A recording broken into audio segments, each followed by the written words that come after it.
주시는 하나님 말씀 함께 보겠습니다. 요한복음 3장 28절 29절입니다.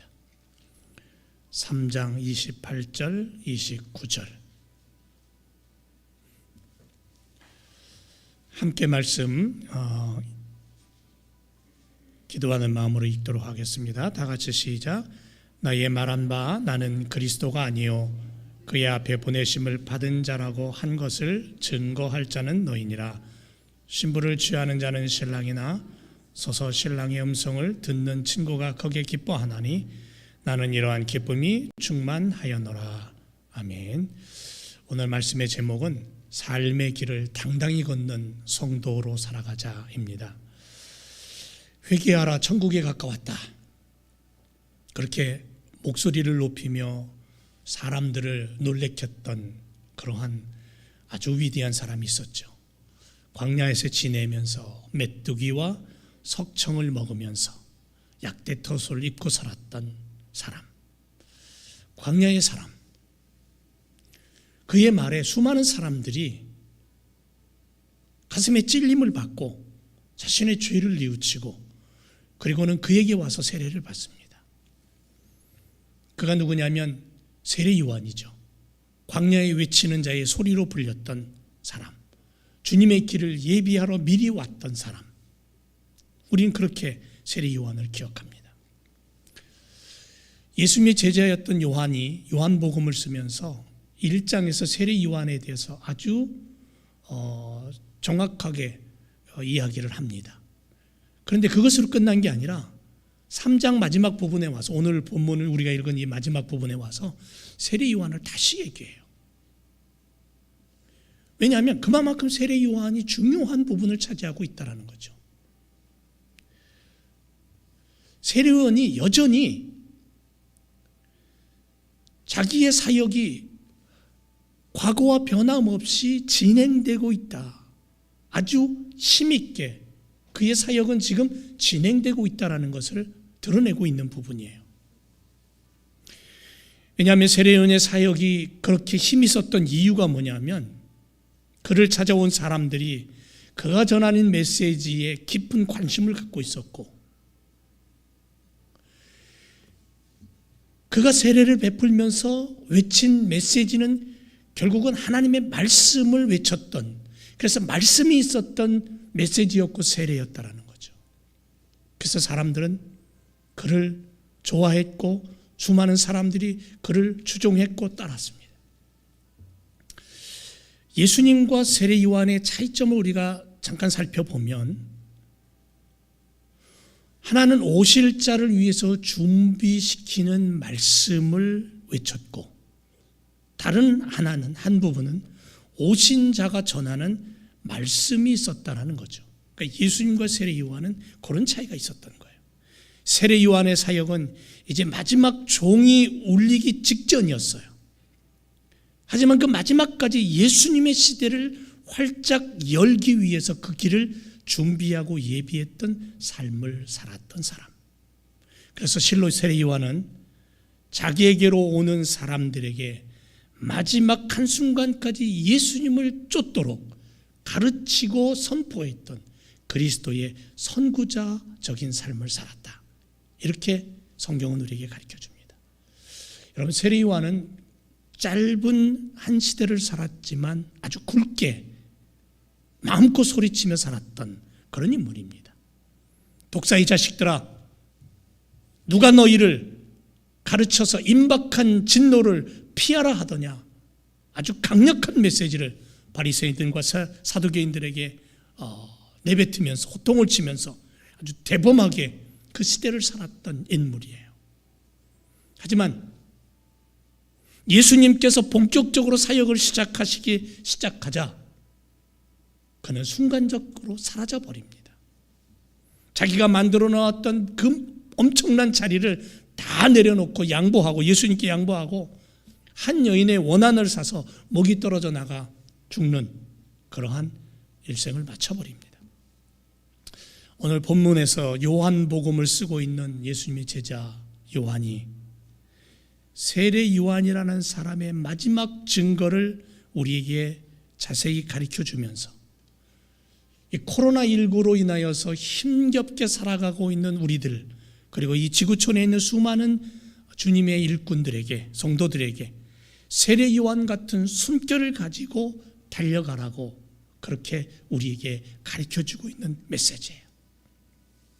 세례 요한이 마지막 순간까지 외치며 고백했던 그 메시지, 신앙의 고백. 오늘 우리가 그것을 발견하고 우리도 오늘 그것으로 말미암아 주님의 일꾼으로 우리 우뚝 서서 달려가는, 우리의 삶을 당당히 걸어갈 수 있는 그러한 믿음의 성도들로서 우리가 자리매김을 해야 될 줄로 믿습니다. 그러면 세례 요한이 어떻게 자기의 삶을 당당하게 그 어려운 시대에도 걸어갈 수 있었냐면 그는 기쁨을 아는 자였다는 거예요. 요즘 코로나로 인해서 웃음이 참 많이 사라진 것 같아요. 웃는 일이 없어요. 모두가 다 마스크를 쓰고 있으니까 웃어도 잘 보이지도 않을 뿐더러 마스크 벗고 또 웃으면 또 뭐 한다 그래서 또 막 핀잔 뜯는 그런 시대가 되어버렸습니다. 제가 요즘 저희 아내하고 저녁 되면 동네 한 바퀴를 이렇게 돕니다. 그런데 다른 동네를 못 가겠더라고요. 길 건너 동네를 못 가겠어요. 하도 뉴스를 보니까는 막 희한한 일들이 벌어지니까 스스로가 이렇게 위축되는 그러한 우리들의 삶 속에 기쁨이 사라지고 있어요. 그런데 믿음의 사람들은 아무리 암울한 시대에도 주님이 주시는 기쁨을 놓쳐서는 안 된다는 거죠. 예수님께서 세례 요한이 세례를 베푸는 장소인 에논 근처에서 가르치며 메시지를 전하며 제자들로 하여금 세례를 베풀게 하셨어요. 세례 요한의 제자들이 화가 났습니다. 그리고는 자기 스승인 세례 요한에게 달려와서 말합니다. 이 선생님, 사람들이 다 예수라는 저분에게로 다 가버립니다. 그리고 분을 냅니다. 그런데 정작 세례 요한은 그 소리를 들으니까 즐거워요. 기뻐해요. 자신이 닦아놓은 그 길로 지금 예수님께서 걸어오시는 것을 보고 있기 때문에 기쁜 거예요. 왜? 자기는 그것 때문에 보냄을 받았다라는 거죠. 그게 자기 사명이에요. 요한을 따르던 수많은 사람들이 예수님께로 옮겨갑니다. 심지어는 그를 따르던 제자들마저도 예수님께로 가버리고 떠나버립니다. 웬만한 사람 같으면 어떻게 할 것 같아요? 화가 나고 분도 생기고 쫓아가서 뭐라고 멱새대기를 잡을 수도 있을지 모르겠지만 세례 요한은 그렇게 하지 않았다는 거죠. 기뻐했어요. 왜? 자기 할 일이 무엇인지를 알았고 자신이 한 일이 잘 되고 있다라는 증거를 그는 보았기 때문에 그래요. 하나님께서 자기를 보내셔서 주의 길을 평탄케 하라고 하셨기 때문에 그 일을 지금 나는 잘하고 있구나, 그 증거가 보이는구나, 그러니까 기뻐하는 거예요. 사람이 따르고 세례를 주고 하나님의 말씀을 가르치는 것은 하늘에서 허락하지 않으면 안 된다는 믿음을 갖고 있었어요. 그래서 세례 요한은 뭐라고 고백하냐면 나는 그리스도가 아니다, 나는 그의 친구다, 이렇게 고백합니다. 결혼식 집에 신랑의 친구로서 모든 예식을 준비해 놓고 신랑이 등장하면 그 자리를 신랑에게 양보하고 물러나서 멀찍이서 그 결혼식을 지켜보며 즐거워하고 기뻐하는 친구이며 들러리라는 고백을 세례 요한은 지금 우리들에게 하고 있는 거예요. 마가복음 11장에 가보면 난생 처음으로 환대받던 일이 벌어집니다. 나귀 새끼입니다. 예루살렘으로 입성할 때 예수님이 나귀의 새끼를 타셨습니다. 나귀는 짐을 싣고 다니는 짐승이에요. 고된 노동을 해야 됩니다. 근데 그 일을 게을리하면 채찍이 날라옵니다. 그리고 힘들게 하루 종일 노동을 해도 자기에게 주어지는 것은 조그마한 여물뿐입니다. 이러한 나귀가 어느 날 갑자기 자기가 늘상 지고 있는, 자기는 지금 다 큰 어른도 아닌데 늘상 지고 다니는 짐보다 더 무거운 웬 사람이 자기 등에 탑니다. 무거워서 어쩔 줄을 몰라요. 그래도 그게 자기 일이라고 생각하고 걸음을 띱니다. 근데 참 놀라운 것은 자기가 걸음을 뛰자마자 수많은 사람들이 몰려듭니다. 그 사람들이 겉옷을 길에다 깔고 종려나무까지를 흔들면서 노래를 부르고 찬양을 합니다. 이 나귀 새끼가 얼마나 좋았을까요? 평생 이런 환영 받아본 적이 없는 거예요. 등에 타신 예수님을 환영하고 노래하는 사람들의 그 소리가 나귀는 지금 자기를 향한 소리로 들리는 거예요. 너무너무 좋았어요. 힘이 나는 거예요. 예수님을 등에 태우고 걸음을 옮기는 그 나귀는 그 하나의 이유 때문에 자기도 대접을 받는 그런 모습으로 그 길을 걸어갔어요. 기뻐했어요. 애굽을 430년 만에 탈출합니다. 엄청난 홍해 바다를 가르고 맨 땅을 걸어갑니다. 적어도 200만이라는 엄청난 사람들이 노래를 부르며 행진을 합니다. 바다 밑바닥에 맨 땅을 걸으면서 그때 각종 짐승들도 그 놀라운 현장에서 자신의 다리로 그 바다 맨 바닥을 딛고 건너간다는 것이 얼마나 놀라운 사실인가를 경험하며 찬양했을 거예요. 사람들이 찬양한 건 둘째치고 기뻐하는 건 둘째치고, 만일 우리가 그 현장에 있었다면 그 감격과 그 기쁨을 어떻게 표현할까요? 세례 요한은 자신의 자리를 아는 사람이었습니다. 자기 길을 아는 사람이었습니다. 그래서 그 길을 어떤 것들이 부딪혀도 믿음으로 당당하게 자기에게 주어진 삶의 길을 걸어갔던 믿음의 일꾼입니다. 오직 예수 그리스도만을 드러내고 오직 하나님의 뜻을 이루는 삶, 그것만이 그에게 필요했던 시간이었습니다. 그래서 그렇게 당당하게 걸어가는 그의 인생의 길을 어느 순간인가는 멈춥니다.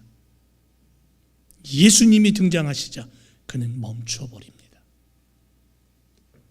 그리고 예수님을 앞세웁니다. 자신은 뒤로 쳐져서 슬그머니 사라져버립니다. 그러면서 기뻐했습니다. 만족한 인생이었다라고 감사합니다. 여러분, 오늘 21세기를 사는 오늘 우리들이, 오늘 그리스도인들이, 우리들의 삶이 예수 그리스도를 앞세우고 주님을 바라보고 주님의 손을 붙잡고 주님과 함께 감사하고 주님과 함께 기뻐할 수 있는 세례 요한 같은 그런 믿음의 삶, 내게 주어진 인생의 길을 당당하게 걸어가되 주님과 함께 걸어가면서 나의 인생의 길에 주님을 드러낼 수 있는 그러한 믿음의 사람, 그리고 기뻐할 수 있는 기쁨이 넘치는 그러한 믿음의 성도, 그게 우리들에게 오늘 필요한 때입니다. 바이러스로 인해서 모두가 힘들어요. 정말 힘들어요. 아파하는 사람이 있습니다.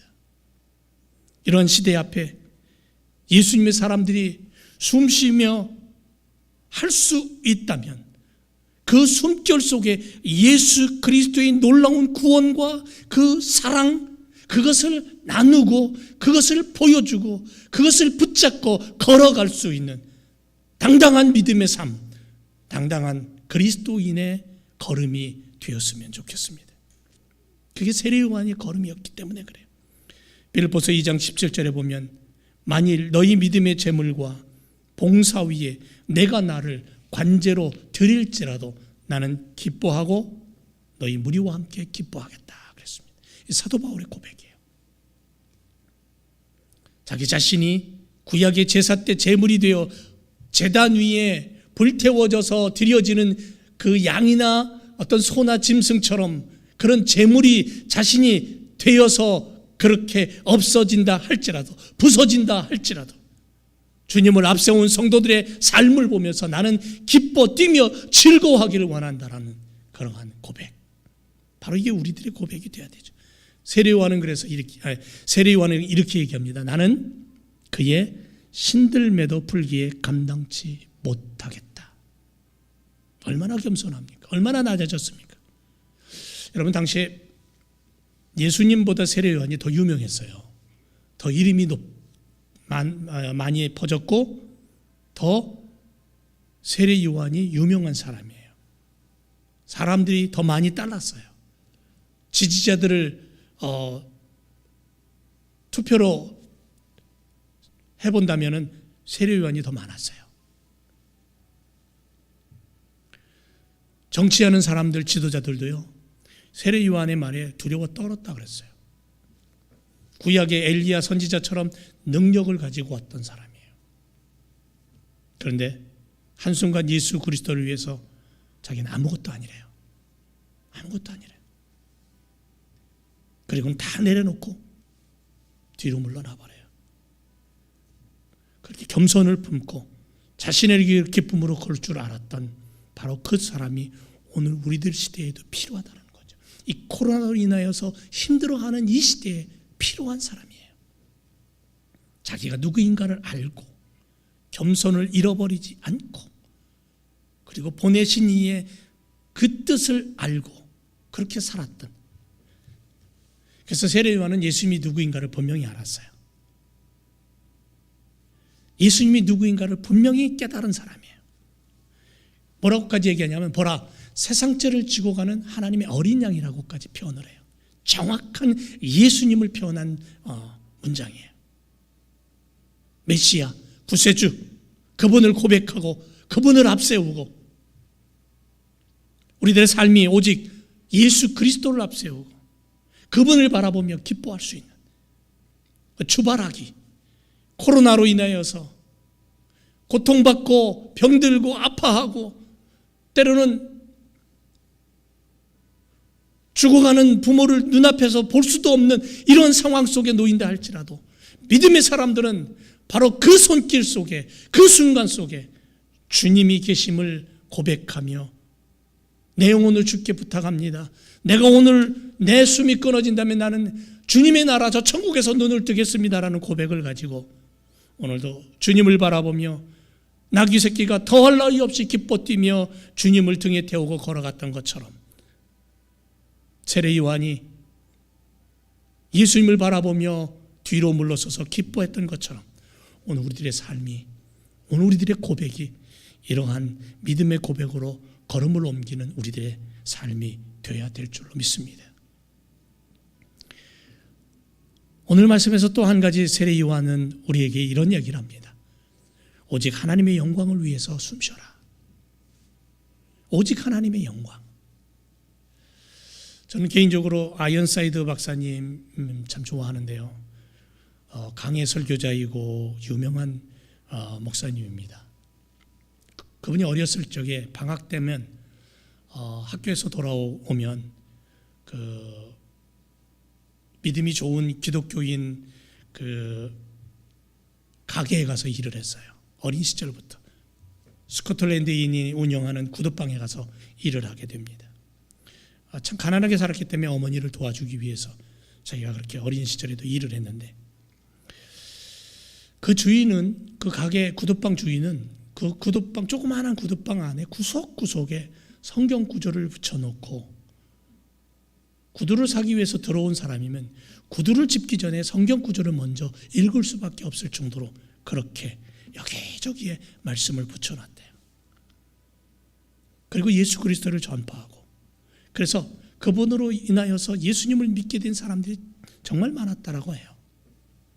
어느 날 이 아이언사이드 박사님이 구두 밑창을 만들기 위해서 가죽을 물에다 적신 다음에 꺼내서 이제 망치로 두들기는 겁니다.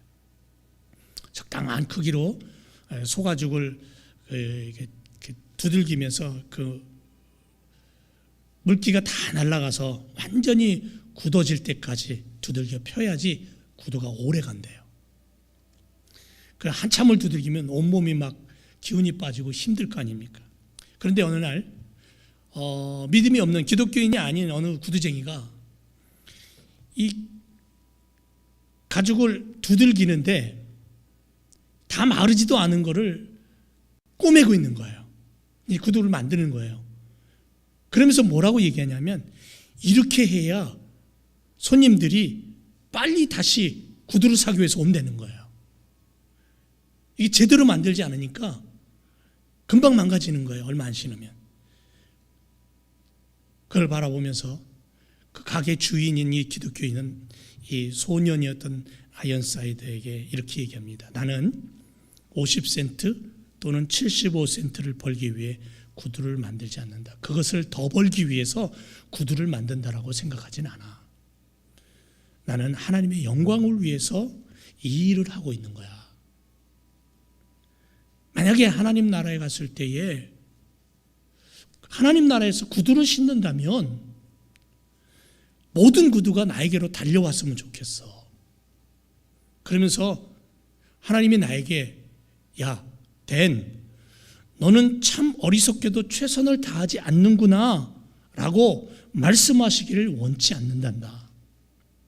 어렸을 적에 그 구두방 주인의 그 신앙의 영향이 어린 마음에 못이 박힌 거예요. 그게 커도 지워지지 않는 거예요. 그 올바른 신앙. 구두 한 켤을 만들어도 그 속에 하나님의 자녀됨의 정신이 들어가는 거예요. 하나님 나라 백성다움을 그 안에 심는 거예요. 하나님 보시기에 좋았더라. 창세기에 보면 하나님이 하루, 이틀, 3일, 4일 세상을 창조하면서 보시기에 좋았더라. 기뻐하시는 그 모습, 그 미소가 내 가슴 속에서 지워지지 않아서 그렇게 일하는, 그렇게 하나님의 영광을 위하여서 손끝 하나도 소중하게 여기는 그런 믿음, 그런 삶.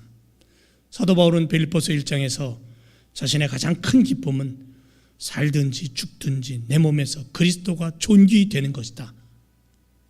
내가 사는 것도 그리스도고 죽는 것도 그래서 유익하다. 그리스도로 인해서. 이 사도 바울의 삶은 오직 하나님께 영광이었다라는 거죠. 종교개혁의 가장 큰 힘이 뭐냐면 하나님께 영광이에요. 고백이에요. 그게. 올해 지금 코로나19 바이러스로 인해서 어떤 가정은 눈물로 강을 잃을지 모르겠습니다. 어떤 사람은 고통의 시간을 너무너무 아파서, 어떤 분이 그래요. 이 코로나 바이러스에 걸려보니까는 너무너무 아프다고, 표현할 수 없을 정도로 아프다고. 어떤 사람은 굶주림에 쓰러져서 절규할지도 모르겠어요. 하루 한 끼도 먹기 힘든 그러한 나라들, 백성들이 있는 것을 볼 수 있어요. 날마다 바이러스로 인해서 확진자가 늘어갑니다. 이런 시대 앞에 하나님의 백성들이 어떻게 해야 됩니까?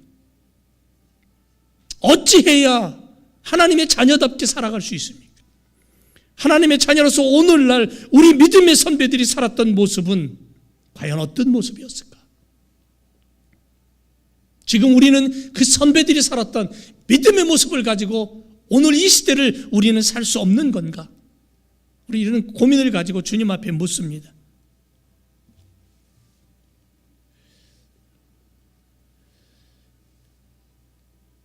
나 개인적인 어떤 인정과 나 개인적인 어떠한 명예나 권세보다도 이 시대에 인류를 위해서 좀 섬기고 다른 일을 위해서 함께 아파할 수 있고, 그래서 그것으로 말미암아 하나님께 영광이 드러나는 그런 삶은 살아갈 수 없을까?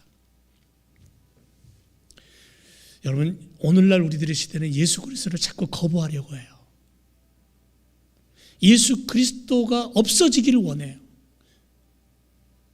성경을 엉뚱한 것으로 해석을 해서 하나님의 뜻을 거역하게 만들어요. 이러한 때에 이 세상 앞에 당신은 대단한 사람이야, 당신은 이 인류의 위대한 사람이야, 이렇게 인정받는 것이 중요한 것이 아니라 주님 이름으로 하나님의 영광이 드러나고 하나님의 영광을 앞세우고 사는 그 삶이 더 중요하다라는 거예요. 더 소중하다라는 거예요. 선교의 아버지라고 불리웠던 윌리엄 캐리는 마지막 죽으면서 친구에게 이런 유언을 남겼대요.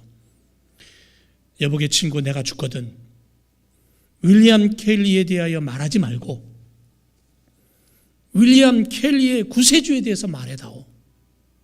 나는 그리스도만이 홀로 돋보이기를 원한다. 그런 유언을 남겼답니다. 오직 하나님께만 영광, 하나님만이 드러나는 삶. 세례 요한은 말합니다. 그는 흥하여야 되겠고 나는 망하여야 합니다. 그는 높아져야 되고, 왜냐하면 그는 하나님이시니까. 그리고 나는 쇠하여 사라져야 됩니다. 오늘날 이렇게 말하는 사람이 있습니까? 오직 자신의 삶의 목적이 무엇이고 자신이 서야 될 때와 물러서야 될 때를 분명히 알고 나의 숨결 하나라도 하나님의 영광을 위해서 그렇게 숨쉬겠습니다라는 세례 요한처럼 오늘 우리들이 이 어려운 시대를 살아가면서 내 가족에게, 내 자녀들에게, 내 부모에게, 내 이웃에게 이름도 모르고 성도 모르고 한순간 스쳐 지나가는 어떤 한 사람에게라도 내 눈빛이, 내 미소가, 내 숨결이 하나님의 영광을 드러낼 수 있는 그러한 우리들의 삶이 되어야 될 줄로 믿습니다. 그리고 마지막으로 세례요한은 오늘 우리들에게 이렇게 얘기합니다. 성령 받으라고. 성령과 함께 하는 자가 되어야 된다고. 34절에 보면 이렇게 얘기합니다. 하나님께로 보내심을 받은 사람은 하나님의 말씀을 한다. 하나님의 말을 이야기한다는 거예요. 그 사람에게 성령을 하나님께서 한량없이 주신다. 세례 요한은 하나님이 보내신 자로서 살았고, 그래서 그는 하나님이 부어주시는 성령으로 살았고 하나님의 성령이 지시하심을 따라 움직였고 일했던 사람이에요. 성령 하나님의 뜻을 따라 세례 주었고 성령 하나님의 지시를 따라 예수 그리스도께 세례를 베풀었고 성령의 지시를 따라서 살다가 그는 예수님이 등장하자 사라져버리는 삶을 살았던 인생이에요. 사도행전에 보면 오순절날 호련히 하늘로부터 급하고 강한 바람 같은 소리가 있었다 그랬어요. 마가의 다락방에 불이와 같이 갈라지는 놀라운 성령의 역사가 있었고, 그리고 그 불이 120명의 제자들에게 임했을 때 그들은 다른 말로 방언으로 말하기 시작했고, 그들이 성령 받았을 때에 나가서 담대하게 예수 그리스도를 외치는 믿음의 사람들이 될 수 있었어요. 예수님이 잡혔을 때 도망가던 제자들, 자기 목숨이 아까워서 두려워서 숨던 제자들이 성령 받고 나서야 비로소 예수님을 깨달았고, 그리고 나가서 목숨 걸고 외쳐요. 예수는 그리스도라고 목숨 걸고 예수 그리스도를 이야기합니다. 지금 온 세계가 팬데믹 상태죠. 그것뿐입니까? 코로나 이것 때문에라도 힘든데 거기에다가 각종 폭풍이 몰아치고 있어요. 이상기온에다가 지금 중국이나 이런 다른 나라는 엄청난 비로 인해서 난리도 아닙니다. 메뚜기 떼로 인해서 난리도 아니고요. 그야말로 이 지구촌이 난리법석입니다. 한 가지만 있어도 힘든데 거기에다 두 가지, 세 가지가 겹쳐버렸어요. 그것뿐인가요?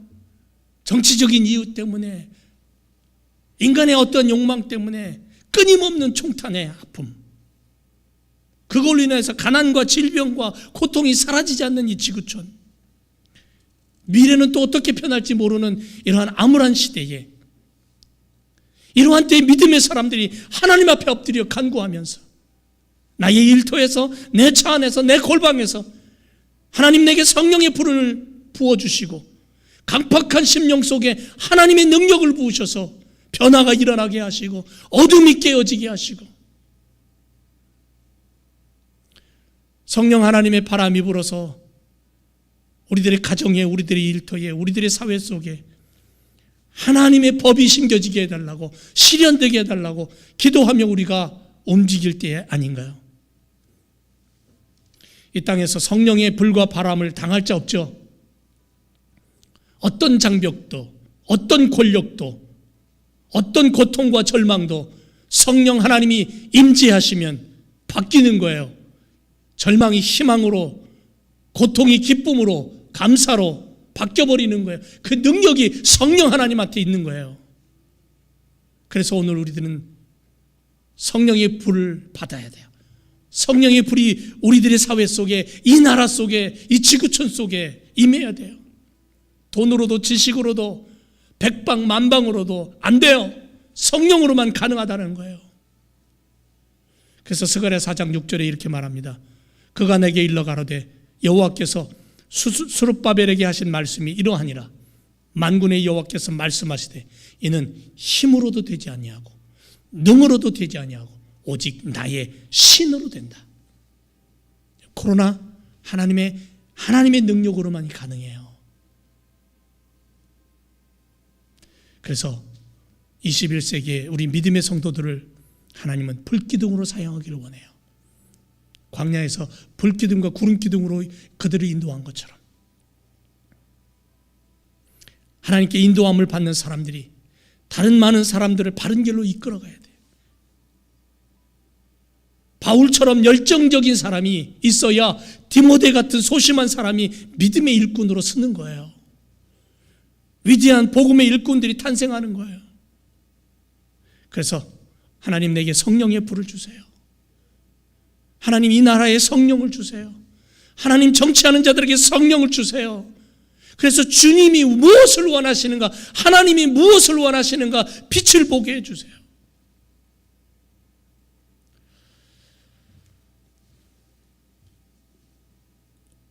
이 세상은 하나님의 성령을 받지 않으면 얼음으로 뒤덮인 알프스 산맥의 봉우리처럼 냉랭하고 차가운 인생들로 살아갈 겁니다. 결국은 이 세상은 엄청난 죄로 뒤덮일 거예요. 쇠는 불이 타는 동안만 녹는데요. 불이 타야지 쇠가 녹아요. 불 속에 있어야지. 불이 꺼지면 쇠는 결국 다시 단단하게 굳어버리는 거예요. 하늘에 불이 없는 인간은 마음이 마치 빙산과 같은 거예요. 성령의 불이 없으면, 하나님의 말씀이 없으면 얼음 속에 알몸으로 들어가서 서로를 향하여 원망하고 손가락질하고 비판하는 존재밖에 되지 않는다는 거예요. 그래서 이 시대에 세례 요한이 성령을 받아서 그 사역을 감당한 것처럼, 하나님의 말씀으로 살았던 것처럼 오늘 이 시대에 우리는 성령으로 사는 사람이 돼야 돼요. 성령 받아야 돼요. 성령 충만한 사람이 필요한 거예요. 타락한 이 시대에. 사랑하는 교성들 여러분, 오늘 우리들로 하여금 하나님은 그 일을 하기를 원하셔요. 나를 그렇게 쓰시기를 원하셔요. 세례 요한의 마지막 증거를 우리는 듣습니다. 그는 흥하여야 되겠고 나는 쇠할 것이다. 그분으로 말미암아 세상은 구원을 받을 것이다. 기쁨을 알았고 누렸던 세례 요한, 겸손으로 일했고 하나님의 영광만을 드러내기 위해서 부단히 애썼던 사람, 성령의 한없는 기름 부으심을 받고 성령의 능력을 붙잡고 일했던 사람, 우리 제일교회 성도들이 이 시대에 세례 요한 같은 그러한 모습으로 일하고 말하고 움직이고 예수 그리스도의 복음을 외치며 하나님의 영광을 드러내는 그런 믿음의 삶을 우리가 살아야 될 줄로 믿습니다. 기도하겠습니다.